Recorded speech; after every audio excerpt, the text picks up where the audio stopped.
اچھا جی، اسلام کا سب سے پسندیدہ عمل، اس کے لیے ایک بڑی حیران کن سی آیت ہے کہ اللہ تعالیٰ فرما رہا ہے کہ اگر ہم ان مردوں کو واپس دنیا میں بھیج دیں تو یہ صدقہ کریں اور نیک لوگوں میں شامل ہو جائیں۔ اچھا، بڑی عجیب سی بات ہے کہ صدقہ کا ذکر کیا اللہ تعالیٰ نے یہاں پہ، یعنی اگر ان مردوں کو ایک کام کرنے کی اجازت ملے تو یہ صدقہ کریں گے۔ اچھا، مردوں کی مثال اللہ تعالیٰ نے اس لیے دی ہے میری سمجھ کے مطابق کہ مردے بالکل اس طرح سے ہیں جیسے کوئی بندہ ایگزامینیشن سینٹر کے اندر جائے، وہاں سے سارے سوال پڑھے کہ آج پرچے میں کیا آیا ہے اور کس سوال کے کتنے نمبر ہیں، اور باہر آ کے بتائے تو وہ سب سے بہتر وہ بندہ جانتا ہے کہ اندر کیا ہو رہا ہے۔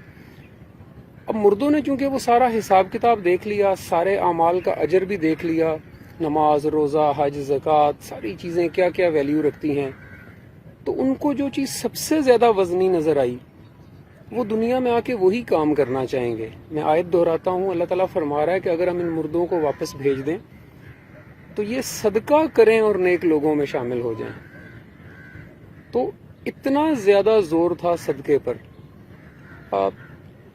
اس کو دوسرے انداز سے دیکھیں تو دینا ہوتا ہے صدقے میں کچھ نہ کچھ۔ صدقہ آپ روز دے سکتے ہیں، صدقہ آپ اپنی حیثیت استطاعت سے بڑھ کر بھی دے سکتے ہیں۔ آپ زندگیاں اٹھا لیں، کسی نے گھر کا پورا سامان دے دیا، کسی نے آدھا دے دیا، کسی نے پورا دن دہاڑی کی اور اپنا وہ دہاڑی کا ہدیہ پیش کر دیا۔